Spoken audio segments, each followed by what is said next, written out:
안녕하십니까. 온전한 하나님 말씀으로 온전한 다음 세대를 세우는 총회교육원의 이기룡 목사입니다. 오늘은 위드 코로나 시대 교육 어떻게 할 것인가에 관해서 여러분들과 함께 짧은 시간이지만 두 편의 영상으로 만나고자 합니다. 여기에 보면 두 단어가 보입니다. 어떤 단어가 보이시는가요? 첫 번째 단어는 change라는 단어가 보이고 다른 한 단어는 chance라는 단어가 보입니다.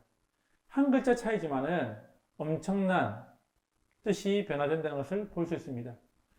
지금 코로나 시대, 특별히 위드 코로나 시대가 되었는데 이 위기가 기회가 되게 하려면 어떤 변화를 우리는 선택을 해야 될까요? 얼마 전에 전 세계에서 드라마 넷플릭스 1위를 찍었던 드라마가 있었습니다. 혹시 알고 계십니까? 이 드라마지요. 오징어 게임.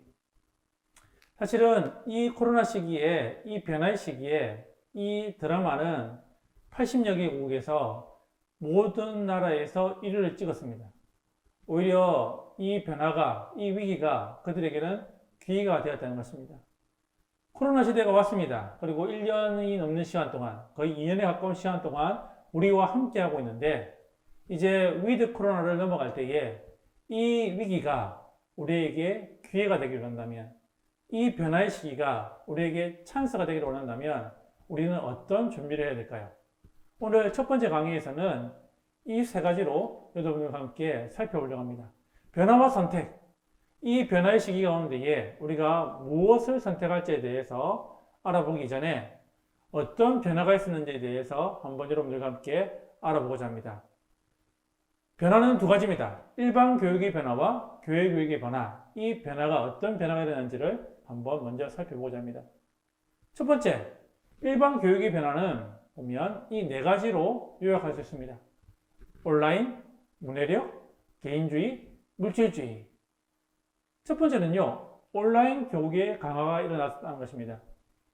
작년을 한번 돌아보십시오. 1월 20일 날 이제 코로나가 한국 땅에 처음에 왔을 때에 이제 3월이 되어서 개학이 되었습니다. 전 학교가, 전 학년이 모든 것이 어려웠습니다. 그런데 지금은 어떻지요? 온라인 교육이 모두 다 강화되었고, 그리고 심지어는 전 학급에서도 다 이루어지고 있다는 것입니다. 그런데 문제는 여기 있습니다. 온라인 교육을 강화하였지만 사실은 학습의 격차가 점점 벌어진다는 것입니다. 자기 주도적으로 공부하던 아이들은 뭐 이렇게 코로나 시기에도 여전히 공부를 잘했지만은 누군가의 도움이 필요했던 아이들은 도움을 받지 못하는 가운데에 학습의 격차가 벌어지고 있다는 것입니다. 또 하나는 관계성의 문제입니다. 점점 이제 온라인으로 교육을 하다 보니까 아이들 간의, 친구들 간의 관계성이 이제 점점 떨어지고 있다는 것이죠. 두 번째 변화는 보면 문해력에 약합니다. 문해력이나 문자를 읽고 해석하는 능력인데 사실은 이 아이들 같은 경우에 보면 읽기와 쓰기에 문제가 발생하고 있다는 것입니다. 특별히 초등학교 1, 2학년 아이들이 학교에 와서 한글을 배워야 되는데 선생님이 마스크를 쓰고 입모양을 보지 못하니까 아이들이 읽고 쓰는 능력들이 현격하게 낮아진 것을 볼 수 있었습니다. 지금 2010년도 이후에 태어난 세대들을 사실은 MZ세대, 보면 MZ세대, 그리고 때로는 알파세대로 부릅니다. 이들의 특징은 뭐냐면 이들은 글을 배울 때에 책이나 글로 배우는 것이 아니라 미디어로 보면 이제 영상으로 그 일들을 배운다는 것입니다. 얼마 전에 이제 EBS에서 만든 다큐멘터리가 있습니다. 문해력이라는 다큐멘터리가 있는데 이 다큐멘터리 보면 아주 재밌는 장면이 나옵니다. 중학교 2학년 수업인데 아이들이 영어 시간에 국어를 하게 된다는 것입니다. 무슨 말이냐면 영어의 단어가 나타났는데 이 단어의 뜻을 한글로 설명해 줄 때에 아이들이 그 한글의 의미를 모른다는 것입니다. 그래서 영어 시간인데 선생님이 한글을 풀어주는 국어 시간이 되는 것을 볼 수 있다는 것입니다. 점점 시간이 갈수록 아이들이 무엇인가 많이 아는 것처럼 보이지만 문자를 읽고 해독하는 능력들은 점점 떨어지고 있다는 것입니다. 세 번째 특징은 뭐냐? 개인주의의 강화라는 것입니다. 이제 코로나가 이제 터지면서 온라인 수업을 하면서 아이들이 거리두기를 했습니다. 그리고 오프라인 수업으로 들어왔을 때도 어떻게 했죠? 사적인 만남은 제한하고 그와 같은 일들이 벌어졌다는 것입니다. 친구 간에 사실은 터놓고 아이들이 자유롭게 이야기하는 것은 많이 제약을 받았다는 것이죠. 그 결과 아이들이 개인주의화가 점점점 심해졌습니다. 그런데 이 개인주의화가 또 문제가 있는 것은 학력의 양극화가 강화되는 것입니다. 달리 말하면 부모의 재산이나 부모의 돌봄에 따라서 이 아이들이 개인주의화 될 뿐만 아니라 학력이 차이가 나는 것들을 볼 수 있다는 것입니다. 그 결과 네 번째, 물질주의로 넘어간다는 것입니다. 코로나 기간 동안 지나가면서 아이들이 더 강화된 것은 내 삶의 주인이 예수 그리스도라는 것이 아니라 내 삶의 가장 중요한 것은 돈, 물질이라는 것입니다. 왜요? 부모가 늘 말합니다. 하는 이야기가 아파트가 주식의 이야기, 수도권에 일어나는 영끌 현상, 영혼까지 끌어서 아파트를 사는 이야기, 그와 같은 이야기들로 가정의 문화들이 형성되었다는 것입니다. 그 결과 지금의 아이들을 흔히 말할 때에 자본주의 키즈라 말합니다. 이 영향은 부모의 영향이 가장 크다는 것이죠.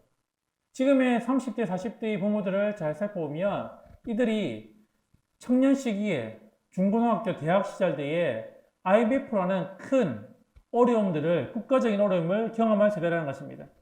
그들이 청소년, 청년 시절 때에 그 경험을 통해서 사실은 자동적으로 몸속으로 체험된 것이 뭐냐면 돈이 가장 중요하다는 것을 알게 되었고, 그리고 이것이 지금 자녀로 대물림되고 있다는 것입니다.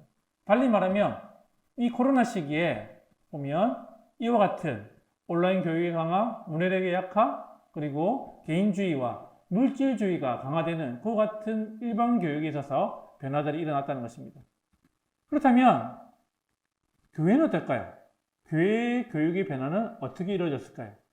네 단어로 요약하면 인식, 세대, 가정, 사역자로 요약될 수 있습니다. 첫 번째는 인식의 변화입니다. 코로나를 거쳐가면서 1년 10개월, 2년 가까이 되는 이 시간 동안 한국 교회의 신뢰도는 급감했다는 것입니다. 그 결과 지금의 주일학교 아이들을 보면 불신 가정의 아이들이 거의 없습니다. 코로나 이전에는 그래도 부모가 믿지는 않지만은, 자신은 교회 다니지 않지만은 아이들을 교회에 보내주었던 그런 경우가 많았었는데, 코로나가 지나가면서 어떻게 됐죠? 뉴스에서 그리고 언론에서 마치 교회가 코로나를 증산시키는 그와 같은 모습으로 계속 비춰다다 보니까 신뢰도가 급감하고, 그리고 결국에는 불신 가정의 아이들뿐만 아니라 믿는 가정의 아이들도 교회에 오지 못하는 경우들이 많다는 것입니다.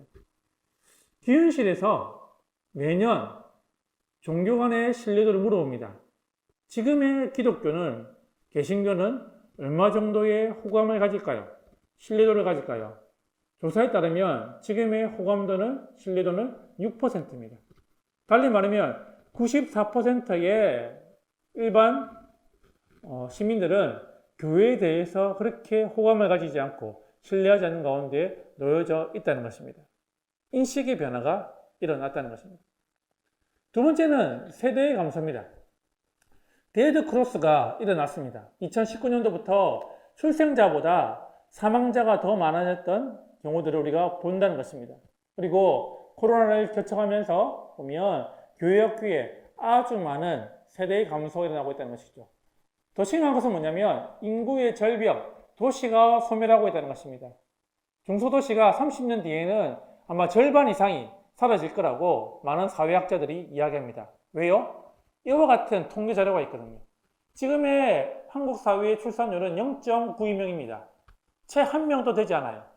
더 심각한 것은 뭐냐면 수도권을 따져보면 서울은 0.64명으로 더 줄어든다는 것입니다. 많은 젊은이들이 수도권에 몰려있지만은 그들이 결혼도 하지 않고 자녀를 낳지 않겠다라고 이야기한다는 것입니다. 이 자료는 통합 측 자료입니다. 통합교단의 이제 아이들의 증감률을 이제 보았습니다. 2010년부터 2020년까지 학령 인구는 초등학교 같은 경우는 17%가 줄어드는데 교회 학교, 특별히 통합 측에 있는 학교들은 예를 들면 43%가 줄어들었습니다. 중학생들은요, 33%가 일반 학교가 줄어드는데 주일학교는요, 41%가 줄어들었다는 것입니다. 이것은 통합 측 이야기인데 고신 측은요. 우리는 어떨까요? 사실은 통합보다 더 많은 숫자가 줄어들었다는 것입니다. 초등학교 같은 경우에는 10%가 더 많게 52%가 더 줄어들었습니다. 사실은 이 변화의 파도가 초등부에서 중고등부로, 중고등부에서 지금 대학부로 계속 이어지는 가운데에 놓여지겠다는 것입니다.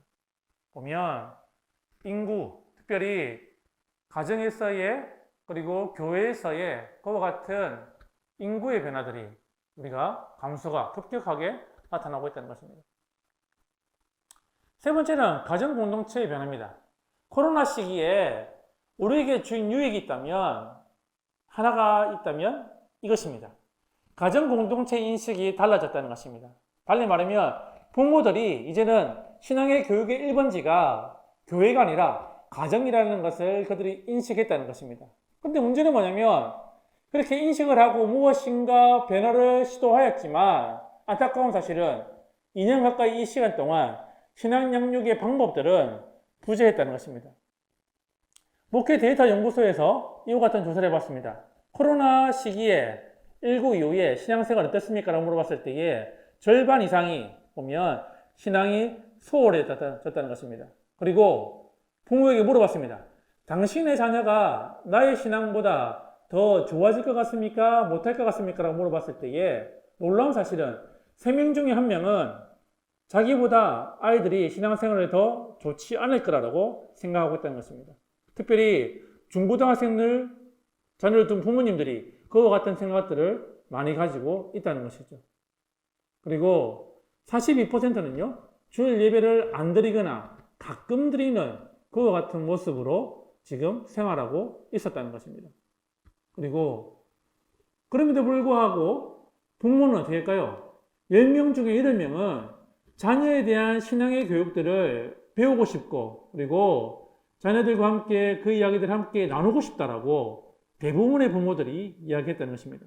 자, 무엇을 배우고 싶습니까? 라고 할 때에 자녀들과의 대화법, 아이들과의 실제적인 대화라든지 부모 역할의 교육이라든지 그리고 자녀와 함께하는 프로그램을 배우고 싶다라고 이야기했습니다. 그렇다면 이런 프로그램을 배워본 적이 있냐라고 물어봤을 때에 사실은 배워본 적이 없다라고 하는 사람들이 훨씬 많았다는 것입니다.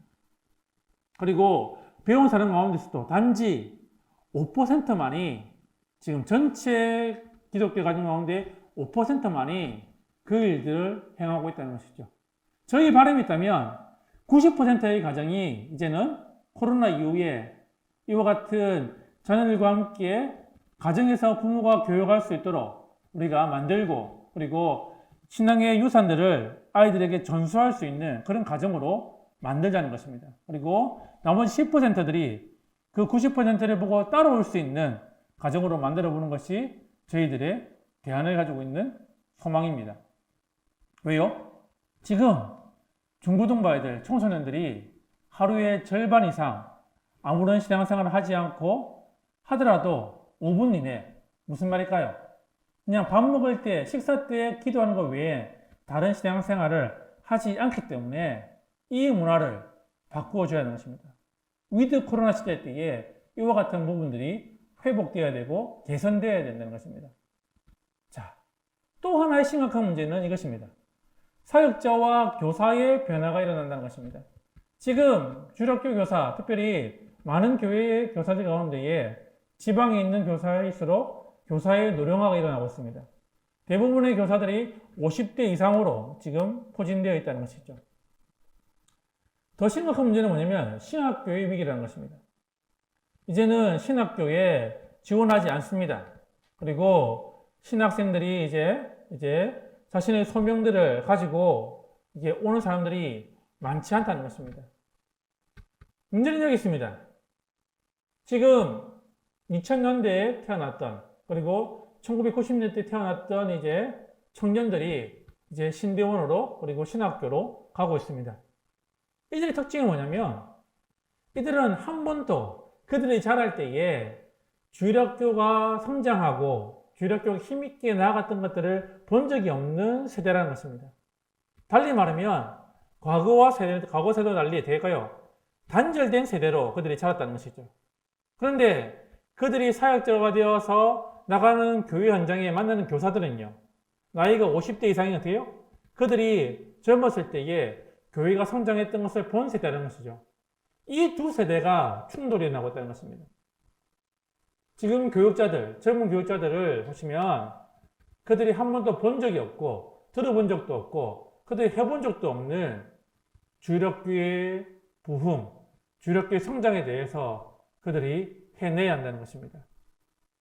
어떻게 하면 될까요? 특별히 이 위드 코로나 시대 때에 정말 우리의 주일학교가 힘있게 다시금 이 변화의 시기에 이것이 기회가 되려면 어떻게 될까요? 그 방법에 대해서 두 번째 시간에 여러분과 함께 만나고자 합니다. 이제는 이것을 우리가 환경을 보았다면 구체적인 방법은 다음 시간에 또 다른 영상으로 여러분들에게 그 해답을 제시하고자 합니다. 감사합니다.